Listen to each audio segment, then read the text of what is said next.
فرزند زہرا یہ حالات برے ہیں. کاشانہ بصیرت ایک ایسا مکمل یوٹیوب چینل جس پر محروم بصارت کے لیے بالخصوص اور تمام افراد کے لیے بالعموم سینکڑوں کی تعداد میں اسلامی کتب دستیاب ہیں. لہذا گزارش ہے کہ آپ اپنی ذمہ داری نبھاتے ہوئے کاشانہ بصیرت کو سبسکرائب کرنے کے ساتھ ساتھ بیل آئیکن کو پریس کیجئے تاکہ آپ علم کے حصول کے ساتھ ساتھ مذہب اہل بیت کی اشاعت میں بھی اہم کردار ادا کرتے رہیں.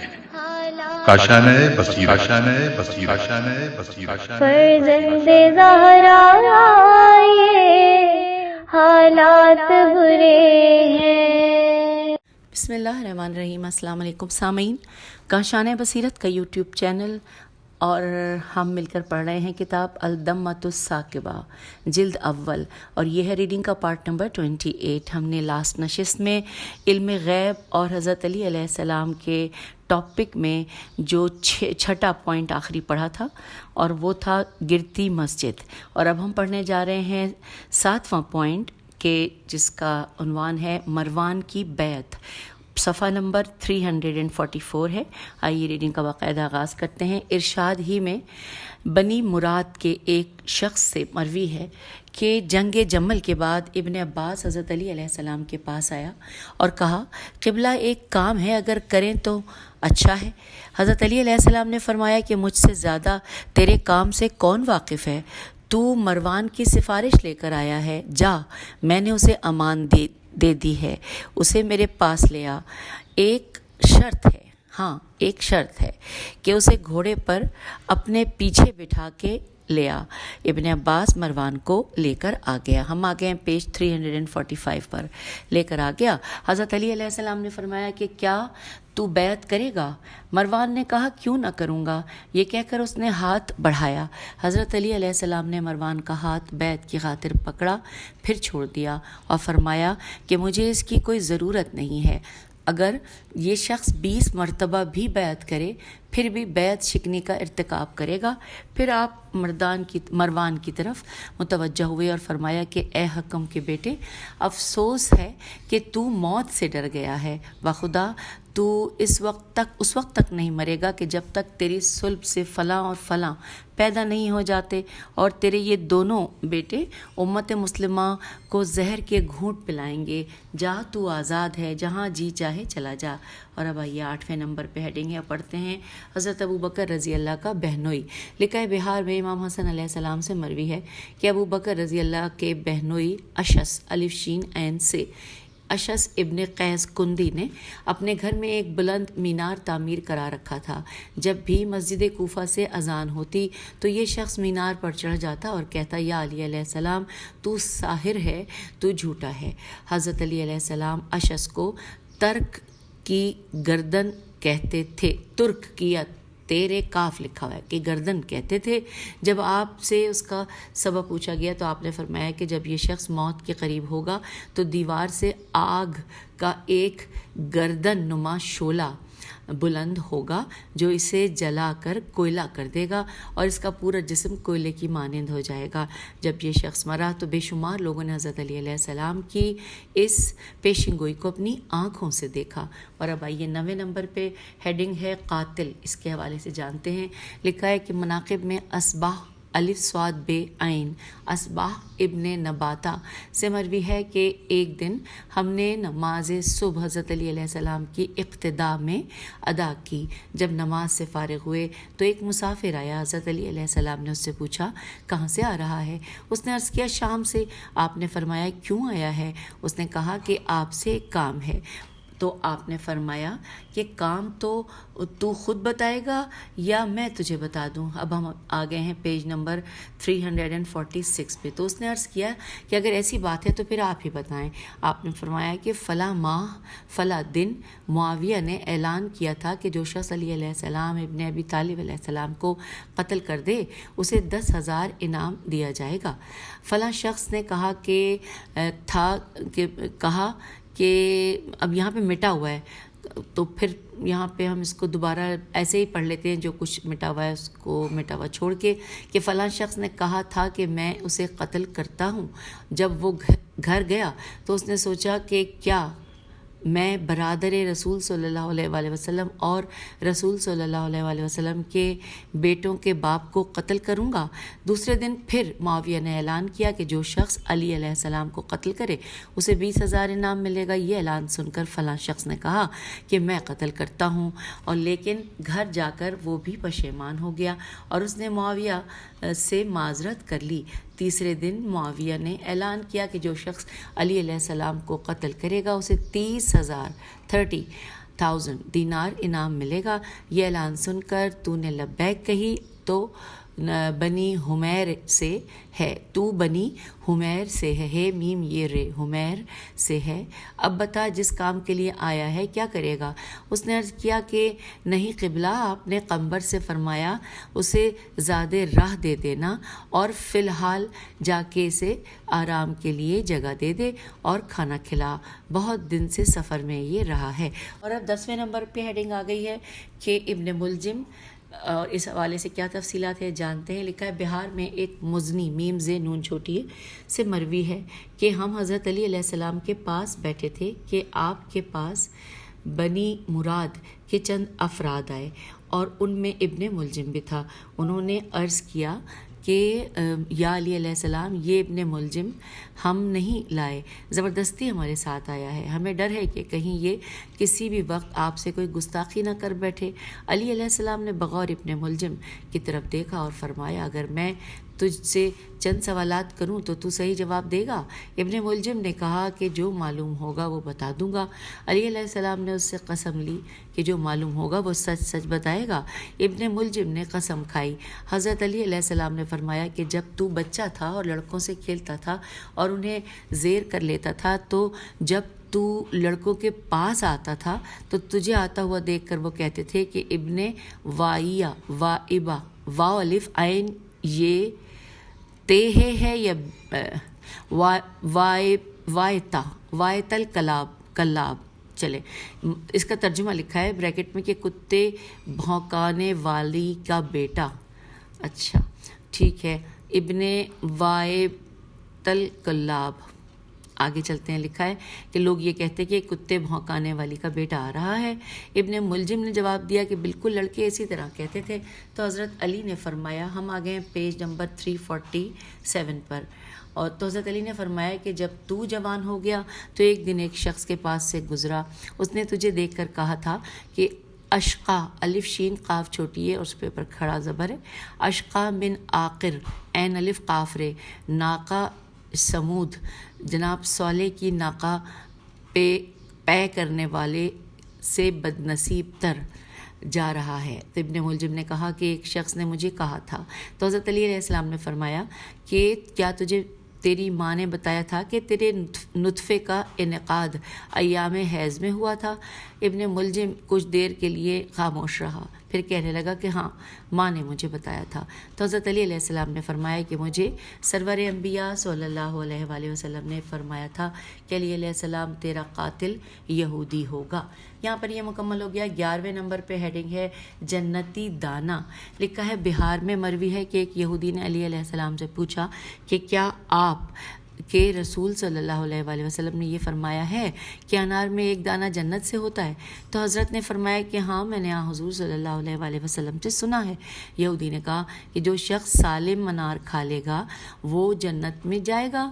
تو حضرت علی علیہ السلام نے فرمایا کہ ضرور جائے گا۔ تو یہودی نے کہا کہ میں نے ابھی انار کھایا ہے اور پھر میں بھی جنت میں جاؤں گا؟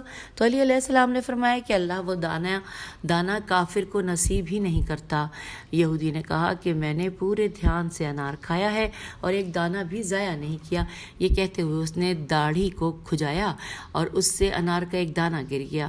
علی علیہ السلام نے اٹھا کر قمبر کو دیا کہ جا اسے پاک کر کے لے آ، اور پھر خود کھا کر فرمایا کہ اللہ کی حمد ہے کہ اس نے کافر سے یہ دانہ بچا لیا۔ یہاں پہ یہ مکمل ہو گیا، اور ہم علم غیب اور حضرت علی علیہ السلام اس چیپٹر کو پڑھ رہے ہیں۔ اس کو پڑھتے ہوئے ہم اگلے صفحے پہ آ گئے ہیں 342 میرے خیال ہے 348 جی. اور اب یہاں پہ 12ویں نمبر پہ 12 نمبر کی ہیڈنگ ہے کہ موت کی پیشن گوئی. لکھا ہے بہار میں مروی ہے کہ آپ نے جویریہ ابن مسہر میم سین ہیرے کو فرمایا تھا کہ تجھے میری محبت میں بہت اذیت سے شہید کیا جائے گا اور شہید کرنے والا امت کا بدترین شخص ہوگا. تیرے ہاتھ پاؤں کاٹے جائیں گے اور پھر تجھے تختہ دار پر چڑھایا جائے گا. چنانچہ معاویہ کے دور میں زیاد نے جو جویریہ کو گرفتار کر کے ویسے شہید کیا جیسے حضرت نے فرمایا تھا. اور اب آئیے 30 نمبر پہ پڑھتے ہیں. عنوان ہے میسم تمار. بہار میں خود جناب میسم سے منقول ہے کہ میں ایک عورت کا غلام تھا. علی علیہ السلام نے مجھے اس سے خریدا، پھر آزاد کر کے پوچھا کہ تیرا کیا نام ہے؟ میں نے عرض کیا میرا نام سالم ہے، سین الف لام میم. تو آپ نے فرمایا کہ مجھے میرے آقا نبی کونین صلی اللہ علیہ وآلہ وسلم نے بتایا تھا کہ تیرے والدین نے تیرا نام میسم رکھا تھا. میں نے عرض کیا کہ قبلہ حضور صلی اللہ علیہ وآلہ وسلم نے سچ فرمایا ہے، میرا آبائی نام یہی تھا. تو آپ نے فرمایا کہ اب اپنا پہلا نام رکھ لے. چنانچہ میں نے ابو سالم کنیت رکھ لی اور نام میسم. تو آپ نے فرمایا کہ میسم میرے بعد میری محبت میں بہت دکھ اٹھائے گا. میں نے عرض کیا قبلہ خاتمہ ایمان پر ہوگا؟ تو آپ نے فرمایا کہ ہاں تو شہید ہوگا. دنیا نے پھر دیکھا کہ حضرت علی علیہ السلام نے جو کچھ فرمایا تھا میسم کے ساتھ وہی کچھ پیش کیا. اور اب آئیے اگلی ہیڈنگ پیج پوائنٹ نمبر 13 ہے اور ہیڈنگ ہے شفاعت کنندہ کا پڑوس. اس کو پڑھتے ہوئے ہم پیج 349 پر آ جائیں گے. لکھا ہے بہار میں اسبغ سے مروی ہے کہ ایک دن ہم حضرت علی علیہ السلام کے ساتھ کوفے کے عقب میں وادی نجف میں بیٹھے تھے کہ آپ نے فرمایا کہ جو کچھ میں دیکھ رہا ہوں کیا تم بھی دیکھ رہے ہو؟ تو ہم نے عرض کیا کہ قبلہ آپ کی نگاہ امامت تو تحت الثری سے نیچے اور عرش سے اوپر تک دیکھ سکتی ہے، آپ کیا دیکھ رہے ہیں؟ آپ نے فرمایا مجھے ایک اونٹ نظر آ رہا ہے، اس پر ایک جنازہ رکھا ہے، اس کے پیچھے بہت سے لوگ ہیں، وہ ایک شخص کے ہاتھ میں اونٹ کی مہار ہے، لیکن ابھی یہاں سے 3 دن کے فاصلے پر ہیں، تیسرے دن پہنچیں گے. تیسرے دن جنازہ آ گیا. 2 آدمیوں نے ہم پر سلام کیا. علی علیہ السلام نے سلام کا جواب دے کر پوچھا کہ تم کون ہو، کہاں سے آ رہے ہو اور یہ جنازہ کیسا ہے؟ انہوں نے عرض کیا کہ ہم یمن سے آ رہے ہیں، جنازہ ہمارے باپ کا ہے. دم مرگ اس نے ہمیں وصیت کی تھی کہ غسل و کفن اور نماز جنازہ کے بعد مجھے میرے اونٹ پر لاد کر عراق لے جانا اور کوفے کے عقب میں وادی نجف میں دفن کرنا. علی علیہ السلام نے فرمایا کہ کیا تم نے اپنے باپ سے اس جگہ دفن کی وجہ بھی پوچھی تھی؟ انہوں نے عرض کیا کہ ہاں ہم نے پوچھی تھی، اور انہوں نے بتایا تھا کہ وہاں ایک ایسا شخص دفن ہوگا جو اگر تمام اہل محشر کی بھی شفاعت کرے گا تو اللہ رد نہیں کرے گا. حضرت علی علیہ السلام اٹھ کھڑے ہوئے اور فرمایا کہ اس نے سچ کہا ہے، میں ہی یہاں دفن ہوں گا اور میں ہی وہ ہوں. اور اب یہاں پہ یہ مکمل ہوا. اب نمبر 14 پہ اگلی ہیڈنگ ہے کہ بغیر الف کے خطبہ. لکھا ہے خرائج خیر الف حمزہ جیم. خرائج میں مروی ہے کہ ایک دن صحابہ آپس میں بیٹھے اس بات پر تبصرہ کر رہے تھے کہ زبان عرب میں وہ کون سا حرف ہے جس کے بغیر کوئی لفظ بن نہیں سکتا، اور کوئی خطیب اپنے چھوٹے یا بڑے خطبے میں اس حرف کے بغیر خطبہ نہیں دے سکتا. طویل تبصرے کے بعد سب نے اس بات پر اتفاق کیا کہ الف واحد وہ حرف ہے کہ جس کے بغیر عربی زبان میں کوئی لفظ نہیں بن سکتا. علی علیہ السلام بھی ان میں موجود تھے. جب ان کا فیصلہ ہو گیا تو آپ نے فی البدی خطبہ شروع کر دیا. سامعین یہاں پہ خطبہ عربی میں ہے اور ساتھ ہی ترجمہ بھی ہے. آئیے ہم ترجمہ پڑھتے ہیں کہ لکھا ہے کہ میں اس ذات کی حمد کرتا ہوں جس کے احسان عظیم ہیں. اچھا یہ یاد رکھیے گا کہ کیونکہ ہم پڑھ رہے ہیں اردو میں تو ظاہر الف آ سکتا ہے، لیکن عربی میں کہیں الف نہیں ہے. تو پھر دوبارہ سے پڑھتے ہیں. میں اس ذات کی حمد کرتا ہوں جس کے احسان عظیم ہیں، جس کی نعمات کامل ہیں، جس کی رحمت پہلے ہے، جس کے کلمات کامل ہیں، جس کی مشیت نافذ ہے، جس کے دلائل مکمل ہیں، جس کا فیصلہ عادلانہ ہے. میں اس شخص جیسی حمد کرتا ہوں جو اس کی ربوبیت کا اقرار کرتا ہو، ایسا شخص جو اس کی عبودیت میں جھکا ہوا ہے، ایسا شخص جو اس کی نافرمانی سے خائف ہو، ایسا شخص جو اس کی توحید میں تنہا ہو، ایسا شخص جو اس کے وعید واو عین یہ دال سے پناہ مانگتا ہو، ایسا شخص جو اس دن اس کی مغفرت کا امیدوار ہو جس دن ہر شخص اپنی بیوی اور اولاد سے جدا ہوگا۔ ہم اسی سے مدد مانگتے ہیں اور اسی سے ہدایت مانگتے ہیں، اسی سے رشد طلب کرتے ہیں اور اسی پر ایمان رکھتے ہیں اور اسی پر توکل کرتے ہیں۔ میں اس شخص جیسی شہادت دیتا ہوں جو مومن مخلص ہو، میں اس مومن کی طرح اسے یکتا کہتا ہوں جسے اس کی یکتائی کا یقین ہو، میں اس شخص کی طرح توحید بیان کرتا ہوں جسے کسی قسم کا شک نہ ہو، اس کی حکومت میں کہ اس کا کوئی شریک نہیں، اس کی صنعت میں اس کا کوئی معاون نہیں، وہ ہر مشیر و وزیر سے بے نیاز ہے، اسے کسی مددگار، معاون اور مثل کی ضرورت نہیں ہے، جو جانتے ہوئے پردہ ڈالتا ہے، جو ہر باطن سے آشنا ہے، جو حکومت کے معاملے میں غالب ہے، جو نافرمانی پر معاف کرتا ہے، جو عبادت پر شکر کرتا ہے، جو عادلانہ فیصلہ کرتا ہے، جو مکرم ہے اور نوازش کرنے والا ہے، جو ہمیشہ سے ہے، ہمیشہ رہے گا، اس کی مثل کوئی نہیں، وہ ہر شے سے پہلے ہے، معزز رب ہے۔ آئیے ہم پڑھتے ہوئے اس کو پیج نمبر 351 پہ آ گئے ہیں۔ ابھی یہ خطبہ چل رہا ہے۔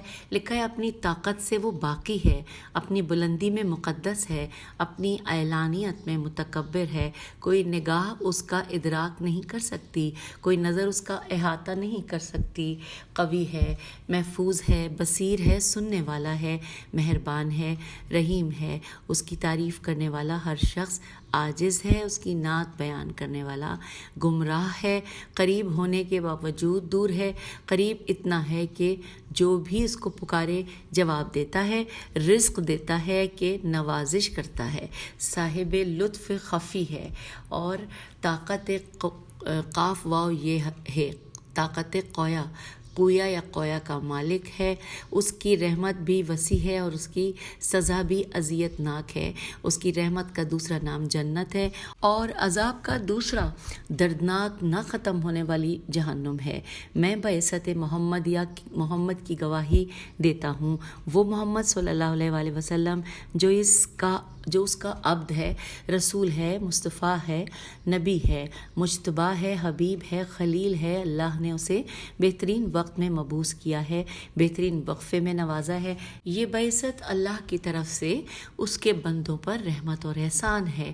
اللہ نے محمد صلی اللہ علیہ وآلہ وسلم پر سلسلہ نبوت کو ختم کیا ہے۔ اللہ نے محمد صلی اللہ علیہ وآلہ وسلم کے ذریعے اپنی حجت کو مستحکم کیا ہے۔ انہوں نے واز کیا، نصیحتیں کیں، تبلیغ کی، تکالیف اٹھائیں، ہر مومن کے لیے مہربان تھے، رحیم تھے اور سخی تھے، اللہ کے مرتضیٰ تھے، ولی خدا تھے، میم زے کاف چھوٹیے تھے، ان پر اللہ کی رحمت ہو، سلام ہو، برکتیں ہوں، عظمتیں ہوں، رب غفور الرحیم، حکیم، جواب دینے والے اللہ کی طرف سے کرامتیں ہوں۔ ہم آگے ہیں پیج 352 پر، ابھی خطبہ جاری ہے۔ لکھا ہے میں آپ کو اپنے نفس کو اور جو اس وقت میرے سامنے موجود ہیں اللہ کی وصیت کرتا ہوں، میں سنت نبوی یاد دلاتا ہوں، ایسی فضا تلاش کروں کہ جس میں تمہارے دلوں کو اطمینان حاصل ہو، ایسی خشیت پیدا کرو کہ جس سے تمہارے آنسو بہتے رہیں، ایسا تقوی تلاش کرو جو تمہیں نجات دے، لیکن یہ سب کچھ اس دن سے پہلے ہو جو دن یوم ابتلا ہوگا، اور جس دن وہی کامیاب ہوگا کہ جس کی نیکیوں کا پلڑا بھاری ہوگا اور نافرمانیوں کا پلڑا ہلکا ہوگا۔ اگر آپ اللہ سے کچھ مانگیں تو ذلت اور خوش آمد سے مانگیں، عاجزی سے مانگیں، شکریہ ادا کریں، توبہ کر کے سر جھکا کر مانگیں، کمتر ہو کر مانگیں، ندامت سے مانگیں، نیاز بند ہو کر مانگیں، ہر شخص کو بیماری سے قبل صحت کو اس لائن کو دوبارہ پڑھتے ہیں کہ کمتر ہو کر مانگے، ندامت سے مانگے، نیاز مند ہو کر مانگے ہر شخص کو، بیماری سے قبل صحت کو. یہ یہاں پہ مکمل، یعنی یہ جملہ مکمل ہوا. اگلے پیراگراف میں خطبہ ابھی جاری ہے کہ بڑھاپے سے قبل جوانی کو، غربت سے قبل دولت کو، مصروف ہو جانے سے قبل فراغت کو، سفر سے پہلے قیام کو، موت سے پہلے زندگی کو غنیمت سمجھنا چاہیے. اس وقت کو سامنے رکھو کہ جب تم کمزور ہو جاؤ گے، بوڑھے ہو جاؤ گے، بیمار پڑ جاؤ گے، سن رسیدہ کر دیے جاؤ گے، بڑھاپے میں مبتلا ہو جاؤ گے، بیمار کر دیے جاؤ گے، اور طبیعت جواب دے دے گا. طبیعت نہیں ہے، سوری، یہ مٹا تھوڑا سا تھی، طبیب لکھا ہے. طبیب جواب دے دے گا، دوست قطع تعلق کر لیں گے، عمر ختم ہو جائے گی، عقل کمزور ہو جائے گی، اور بتایا جائے گا کہ آخری سانسیں ہیں، جسم لاغر ہو جائے گا، عالم نزا کی شدت ہوگی. ہم آگے پڑھتے ہوئے اس کو پیج 353 پر. اور پھر لکھا ہے کہ اپنے اور پرائے جمع ہو جائیں گے، آنکھیں پتھرا جائیں گی، نظر بے وفا ہو جائے گی، پیشانی پسینہ آلود ہوگی، من کا ڈھل جائے گا، آہیں خاموش ہو جائیں گی، اپنا نفس نوحہ خوان ہوگا، بیوی رو رہی ہوگی، گڑھا کھودا جائے گا، بچے یتیم ہو جائیں گے، دوست بکھر جائیں گے، پارٹی چھوڑ جائے گی، نظر بیکار ہو جائے گی، کان بہرے ہو جائیں گے، بازو دراز کر دیے جائیں گے، کپڑے اتار لیے جائیں گے، دربند کر دیا جائے گا، غسل دیا جائے گا، خشک کیا جائے گا، تختے پر سلایا جائے گا، لمبا کیا جائے گا، کفن پہنایا جائے گا، اور تھوڑی باندھ دی جائے گی، کفنی پہنائی جائے گی، امامہ باندھ دیا جائے گا، لٹا دیا جائے گا، بند کر دیا جائے گا، تابوت میں اٹھایا جائے گا، جنازہ پڑھا جائے گا، سجدے کے بغیر تکبیر ہوگی، مغفرت کی دعا مانگی جائے گی، خوبصورت گھروں کے پکے مکانوں اور آراستہ کمروں سے نکل کر کھدی ہوئی قبر میں تنگ جگہ میں رکھا جائے گا، اور تہ بتے اینٹیں چن دی جائیں گی، جس کی چھت پتھروں سے ہوگی، گڑھے سے نکالی ہوئی مٹی اوپر ڈال دی جائے گی، اور یہ ریت سے بھر دیا جائے گا، حاضری پکی ہو جائے گی، اس کی بات بھول جائے گی، اسے وارث، دوست، ہم پیالہ اور ساتھی سب واپس آ جائیں گے، دوست بدل جائیں گے، وہ قبر کے سپرد ہوگا، تنہائی کا مرہون منت ہوگا، قبر کے کپڑے جسم پر ملیں گے، دماغ ناک سے بہہ جائے گا. ہم پڑھتے ہوئے آ رہے ہیں پیج نمبر 354 پر.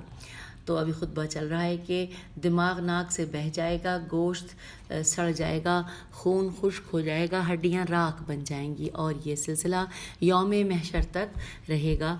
پھر جب سور پھونکا جائے گا، اسے قبر سے اٹھا کر میدان محشر میں بلایا جائے گا، تمام قبروں کے دہانے کھل جائیں گے، دلوں میں پوشیدہ راز نکل آئیں گے، ہر نبی، ہر صدیق اور گواہ کو لایا جائے گا، فیصلے کے لیے تنہا رب قدیر جو اپنے بندے سے بابصارت و باخبر ہوگا، اور کتنی سرد آہیں دم توڑ جائیں گی، اس ہولناک مقام پر کتنی حسرتیں گھٹ کر مر جائیں گی. یہ حاضری اس عظیم سلطان کے جلیل دربار میں ہوگی جو چھوٹے بڑے کے کبیرہ و صغیرہ سے واقف ہوگا.